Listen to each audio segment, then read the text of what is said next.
یہ ملک اس شخص نے بنایا ہے جو مولوی نہیں تھا، اس کی داڑھی نہیں تھی، آپ کی داڑھی بھی ہے، وہ پگڑی نہیں پہنتا تھا، آپ کے سر پر پگڑی بھی ہے، زلفیں بھی ہیں، لیکن وہ آپ سے بہتر مذہبی تھے۔ اگر تمہارے بزرگان دین کے اندر کوئی اس طرح کی کوالٹی موجود ہوتی کہ اللہ تعالیٰ ان سے یہ کام لے سکتا تو لے لیتا۔ سرکاری اسکولوں کے اندر جو سلیبس ہے اسی کو پڑھ لو۔ جو مہاتما گاندھی ہیں میں ان کو سلوٹ کرتا ہوں۔ اب اس طرح کی جب خرافات ہوں گی تو کیا پاکستانیوں کا دل نہیں دکھے گا؟ تو میں تو یقین مانیں 20ویں صدی کا سب سے بڑا اگر لیڈر کسی کو مانتا ہوں نا تو مہاتما گاندھی ہے۔ محمد علی جناح کو بعد میں رکھتا ہوں۔ شرم تم کو مگر نہیں آتی۔ نظریہ پاکستان کی بنیاد کیا ہے جسے آج مٹانے کی کوشش کی جا رہی ہے، اور یہ کوشش کی جا رہی ہے کہ پاکستان مذہبی بنیادوں میں بننے والا ملک نہیں ہے، مسلمان مذہبی ملک نہیں ہے، مذہب کے لیے نہیں بنا بلکہ وہ ایک سیکولرزم اسٹیٹ ہے بنانے کی کوشش کی جا رہی ہے، جبکہ اس کا نام کیا ہے؟ اسلامک ریپبلک آف پاکستان، اسلامی جمہوریہ پاکستان۔ تو پاکستان کے بننے کی وجہ یہی ہے کہ مسلمانوں کو ایک مذہبی ریاست چاہیے تھی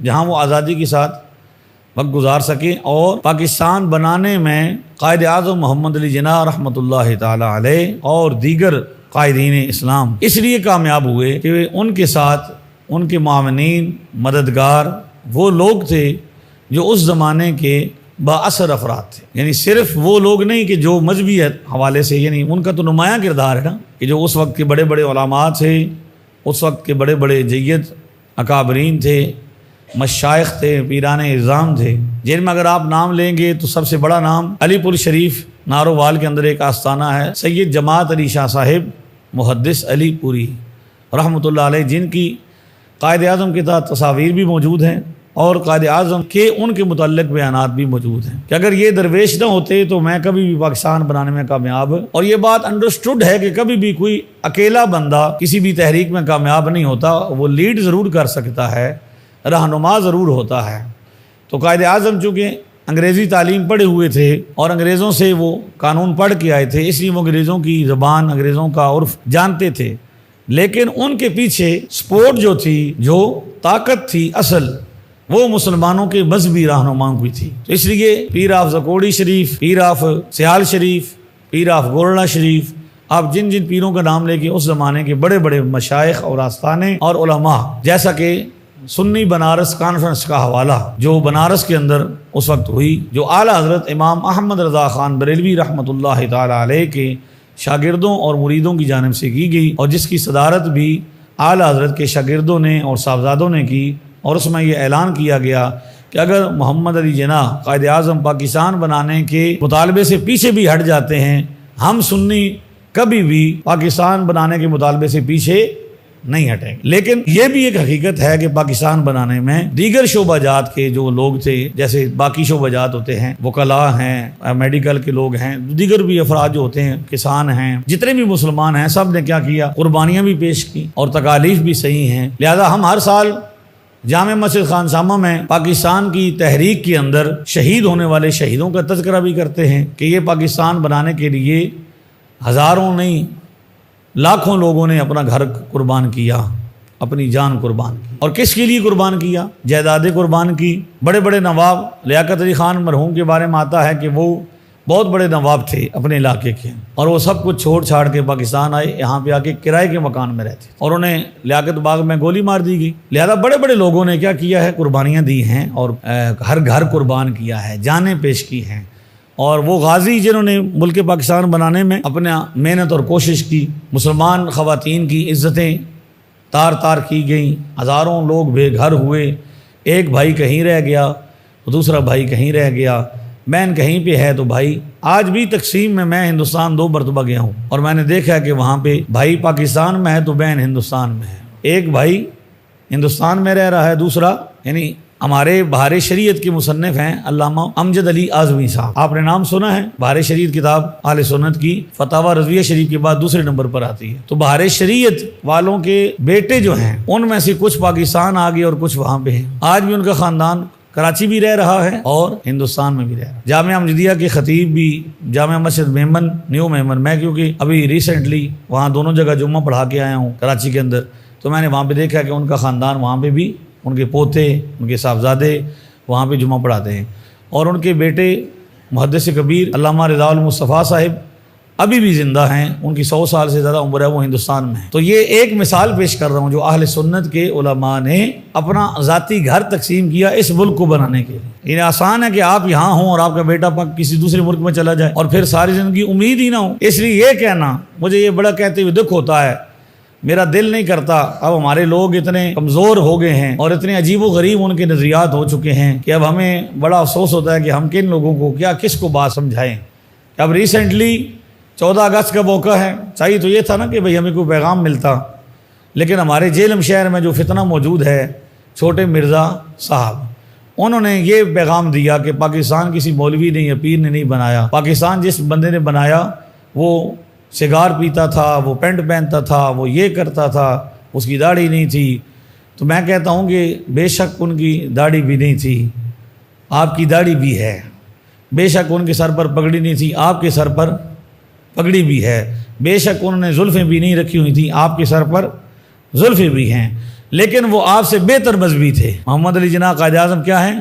چھوٹے مرزا صاحب کبھی بھی قائد اعظم کو قائد اعظم نہیں کہتے، بلکہ بڑی نفرت کے ساتھ کیا کہتے ہیں؟ محمد علی جناح۔ اور ان کے 4-5 بیانات موجود ہیں جس میں وہ کہتے ہیں کہ پاکستان بنانے میں گاندھی کا بھی ہاتھ ہے۔ یعنی اندازہ کرو یار، بھئی جب پاکستان 14 اگست آتا تو کہنا تو یہ چاہیے نا کہ یار ہم کیا کرتے ہیں، ہم کہیں کہ پاکستان کس نے بنایا؟ سب کہتے ہیں کہ محمد علی جناح قائد اعظم رحمۃ اللہ علیہ نے بنایا، وہ کہتے ہیں نہیں جی بھئی گاندھی نے بنایا، گاندھی کا بھی کردار ہے اور گاندھی قائد اعظم محمد علی جناح سے بڑا لیڈر ہے۔ اب اس طرح کی جب خرافات ہوں گی تو کیا پاکستانیوں کا دل نہیں دکھے گا؟ ہم اس کو ڈسکس نہیں کریں گے، جواب نہیں دیں گے جب وہ یہ کہیں گے کہ پاکستان علماء اور پیروں نے نہیں بنایا؟ ہم تو جواب دیں گے نا، نئی نسلوں کو بھولنے نہیں دیں گے، بھائی مطالعہ پاکستان ہی پڑھ لو جو اسکول میں پڑھائی جاتی ہے۔ ہماری بات نہیں سنتے یا سمجھتے اور سمجھ نہیں آتی تو نہ پڑھو، کم از کم جو سلیبس ہے پاکستان کا اپنا اسکول، سرکاری اسکولوں کے اندر جو سلیبس ہے اسی کو پڑھ لو، اس میں آپ کو امام فضل حق خیر آبادی کا نام ملے گا۔ بھائی علماء کی ہڈیاں گل گئی، سنو بھائی سنو، علماء کی ہڈیاں گل گئی۔ امام فضل حق خیر آبادی منطق اور فلسفے کے امام تھے، اور آج جو ہمارا جو تلمذ ہے، شرف ہے، جو ہمارا منطق کا جو علوم کا جو ہمارا وراثت ہے وہ خیر آبادی ہے۔ آج ہمارے ہاں کتاب پڑھائی جاتی ہے جس کا نام ہے مرقات۔ چھوٹے مرزا صاحب کیا جانیں، یہ بڑی بڑی باتیں ہیں، چھوٹے مرزا کو یہ کیا پتا کہ بڑی بڑی باتیں کیا ہوتی ہیں۔ لاجک میں، منطق میں کون سی کتاب مدرسے میں پڑھائی جاتی ہے؟ پہلی کتاب تقریباً المرقات، اس کے لکھنے والے ہیں مولانا امام فضل امام خیر آبادی، ان کے صاحبزادے ہیں امام فضل حق خیر آبادی، جنہوں نے سب سے پہلے بر صغیر میں انگریز کے خلاف جہاد کا فتویٰ دیا۔ کیا کس کا فتویٰ دیا جی؟ آپ ہاتھی پر بیٹھ کر تشریف لاتے تھے، آپ کا بڑا شاہی پروٹوکول تھا، اور مغل دور میں آپ کیا تھے؟ قاضی القضاء تھے، بڑے مفتی تھے، فتویٰ لکھتے تھے، تو لوگ سمجھتے تھے کہ مولوی صاحب کا تو بڑا پروٹوکول ہے، بڑی گاڑی میں آتے ہیں، یعنی اس وقت تو ہاتھی تھا نا، تو یہ تو سختی نہیں سہ پائیں گے۔ لیکن جب زمانے نے دیکھا کہ فضل حق خیر آبادی نے فتویٰ دیا کہ انگریز کے خلاف جہاد کا، تو انگریزوں نے پھر امام فضل خیر آبادی کو قید کیا، اور بڑی بڑی وہ امام فضل خیر آبادی جن کے ہاتھ اتنے نازک تھے کہ وہ کتابیں پڑھاتے تھے، بڑے خدام دائیں بائیں ہوتے تھے، وہ تاریخ نے دیکھا کہ وہ فتویٰ دینے کی وجہ سے انگریز کے خلاف اینٹیں اٹھا کے لاتے تھے، مشقت کرتے تھے، اور بالکل سوکھ کر ہڈیوں کا ڈھانچہ بن چکے تھے، اور اتنی قید کاٹی کہ صحت خراب ہو گئی اور بالکل زندگی سے مایوس ہو گئے۔ جب انگریزوں نے دیکھا کہ اب یہ تو فوت ہو گئے تو مسئلہ ہو جائے گا، تو اس وقت ان کا کیا کیا؟ آخری وقت میں انہوں نے ایک کتاب کا ترجمہ کیا۔ انگریز مجسٹریٹ نے دیکھا کہ بہت بڑا عالم ہے تو ترجمہ کروا دیا، تو اس نے کہا یہ تو بڑا عالم ہے، تو انہوں نے کہا چلو ان کو رہا کرتے ہیں۔ جس دن آزادی کا پروانہ لکھا گیا، ان کے صاحبزادے ہیں مولانا عبدالحق خیر آبادی۔ بات کرنا بڑا آسان ہے،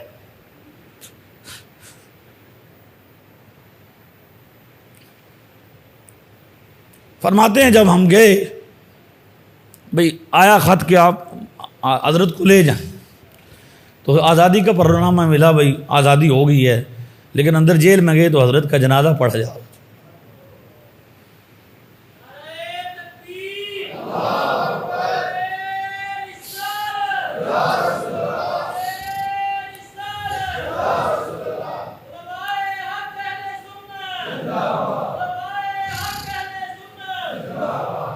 اس لیے ان نالائق لوگوں کو کیا پتا کہ پاکستان کس طرح بنا، کتنی مشقتوں کے بعد بنا، کتنی پاک قربانیاں اس میں اور کتنا پاک خون لگا ہے۔ ٹھیک ہے، امام فضل خیر آبادی نے فتویٰ دیا اور اس پر انہیں ہر تکلیف برداشت کرنی پڑی، وہ کمپرومائز کر کے باہر نہیں آئے بلکہ جنازہ باہر نکلا۔ جس طرح امام اعظم ابو حنیفہ کا جنازہ ہی جیل سے باہر آیا ہے، اور ہمارا یہ ریکارڈ ہے کہ ہمارا جو بھی عالم جیل میں گیا ہے جنازہ ہی باہر آیا ہے، یعنی وہ جھک نہیں سکے، جھکایا نہیں۔ یہ حسینی کردار ہے۔ حسینی کردار یہ نہیں ہوتا کہ کنڈی لگا کے اندر بیٹھ جاؤ اور باہر نکلنے سے ڈر لگے آپ کو۔ حسینی کردار یہ نہیں ہوتا۔ یہ فضل امام خیر آبادی، ایک نام میں نے امام فضل خیر آبادی کا لیا۔ ان کے صاحبزادے نے یہ وصیت کی تھی کہ جس دن انگریز چلے جائیں میری قبر پہ آ کے بتا دینا۔ تو جس دن انگریز گئے تو اس وقت پھر ان کے شاگرد نے آ کے ان کی قبر پہ بتایا کہ مولانا خوش ہو جائیے، آج بر صغیر کو خدا نے انگریز کے ناپاک وجود سے پاک کر دیا۔ اس لیے پاکستان اس لیے نہیں بنایا گیا صاحبو کہ آپ 14 اگست کی رات کو آپ کے نوجوان نکل جائیں اور وہ کیا کریں، سلنسر نکال لیں اور باجے بجانا شروع کر دیں، پوری رات کیا کریں جی، ڈانس کرنا شروع کرو، ناچ کرو، بے حیائی کرو۔ یہ نہیں تھا پاکستان، اس لیے بنایا تھا انہوں نے۔ یہ تو سب ہندوستان میں بھی ہو رہا ہے، کیا خیال ہے؟ ہندوستان والے تو اچھی یہ تو نہیں نہ بنایا تھا بھئی ایک فلم وہ بنائیں گے اور ایک فلم آپ بنائیں گے، اور آپ فلم میں ان کے ساتھ مقابلہ کریں گے اور آپ کہیں گے کہ ہماری فلم انڈسٹری ان کی فلم انڈسٹری سے اچھی ہونی چاہیے۔ اس لیے تو یہ قربانیاں نہیں دی تھیں، اس لیے تو یہ ملک نہیں بنا تھا کہ آپ جو ہے وہ ایوارڈ ان کو دیں جو اچھا ڈانس کرتی ہیں، اچھا ڈانس کرنے والے فلمی ایکٹروں کو ڈانس آپ کیا کریں گے، ایوارڈ سے نوازیں گے۔ یہ ملک اس لیے تو نہیں بنا تھا۔ لاکھوں لوگوں کی عزتیں پامال ہوئیں یہ ملک بنانے کے لیے، سینکڑوں ہزاروں لوگوں کی، لاکھوں لوگوں نے جانیں قربان کیں، اپنی جائیدادیں چھوڑیں۔ وہ وہاں پہ ہزاروں کے حساب سے، سینکڑوں کے حساب سے، کنالوں کے حساب سے اپنی جائیدادیں چھوڑ کے آئے تھے، جو یہاں پہ آپ کے کرائے کے مکانوں پر رہنے پر مجبور ہوئے، اور آج تک وہ کیا کہہ رہے ہیں، غربت کی زندگی گزار رہے ہیں، اور ان کو مہاجر کہہ کے نفرت سے دیکھا جاتا ہے یا کم تر دیکھا جاتا ہے۔ کبھی یہ نہیں کہا گیا کہ یہ وہ لوگ ہیں جنہوں نے پاکستان بنانے کے لیے، یہ کیوں اتنے لوگ آئے تھے؟ میں ذاتی طور پر ان لوگوں کو جانتا ہوں جو یہاں اس لیے آئے تھے کہ ان کا یہ مشن تھا کہ پاکستان بن گیا ہے، اب ہمیں ایسا ملک مل گیا ہے جہاں کیا کریں گے، ہم اللہ کریں گے، نبی اللہ کا نام لیں گے، رسول کا نام لیں گے۔ لیکن ہمیں پتہ چلتا ہے کہ وہ تو جناب ٹی وی پر تو ایوارڈ مل رہے ہیں ان لوگوں کو جو ڈانس کرتے ہیں، ٹی وی پر تو ایوارڈ مل رہے ہیں، صدر پاکستان ان کو دے رہے ہیں جو فلم بناتے ہیں، اچھی فلم بنانے پر، اچھا گانا گانے پر اور اچھا ڈانس کرنے پر ایوارڈ ملتا ہے، اچھا قرآن پڑھنے پر، اچھی نعت پڑھنے پر، اچھی منقبت بیان کرنے پر، اچھا قرآن پاک کا تفسیر لکھنے پر، اچھی کتاب لکھنے پر کچھ نہیں ملتا، اس پر تو پابندی ہی لگتی ہے۔ کیا خیال ہے؟ کعبہ کس منہ سے جاؤ گے غالب؟ شرم تم کو مگر نہیں آتی؟ لہذا دھیان کیا جائے کہ جو پاکستان کا جشن ایسے مت مناؤ، پاکستان کا جشن ایسے مناؤ کہ ان کے لیے قرآن پاک پڑھ کر ان کو ثواب کرو۔ 14 اگست کے دن اجتماعی طور پر جیسے جامع مسجد خانسامہ میں ہر سال کیا ہوتا ہے کہ لنگر شریف کا اہتمام ہوتا ہے، خدمات طیبات پڑھے جاتے ہیں، اور پھر ان غازیوں اور شہیدوں کو خراج تحسین بھی پیش کیا جاتا ہے، اور ان کے لیے دعائیں بلندی درجات بھی ہوتی ہے کہ انہوں نے پاکستان بنانے میں کردار ادا کیا۔ کہ 14 اگست آ رہی ہے، بڑی خوشی کی بات ہے کہ پوری قوم بلا تفریق مسلک اس کو بنا رہی ہے۔